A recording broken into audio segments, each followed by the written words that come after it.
বাংলাদেশের মানুষের কথা এবং সকলের কথা তুলে ধরতেন।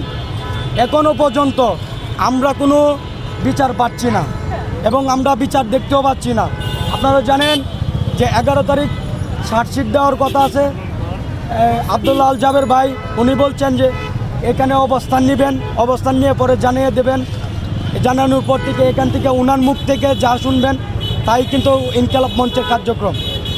আর এর ব্যতীত ছাড়া যদি ছোটোখাটো কোথাও মিছিল দেখেন বা কোনো মিটিং দেখেন তাহলে এটা ইনকিলাব বলে কেউ দয়া করে কেউ চালায় দিবেন না। হাদির যে দুই হত্যাকারী ভারতে গ্রেপ্তার হয়েছে তাদেরকে দেশে ফিরিয়ে এনে আইনের আওতায় আনার ব্যাপারে সরকার কোনো বার্তা দিবেন কিনা আপনারা?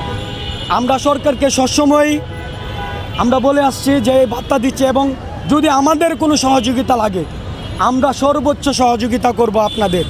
তবু উসমান হাদির হত্যাকারী যারা তাদেরকে ছাড়িয়ে এনেছে তাদেরকে দ্রুত বাংলাদেশে এদেরকে আপনারা গ্রেপ্তার করুন, গ্রেপ্তার করে বিচারের মুখোমুখি দাঁড় করুন। যদি এই বিচার না করতে পারেন তাইলে বাংলাদেশে আর মনে হয় না কোনো বিচার সুষ্ঠু হবে।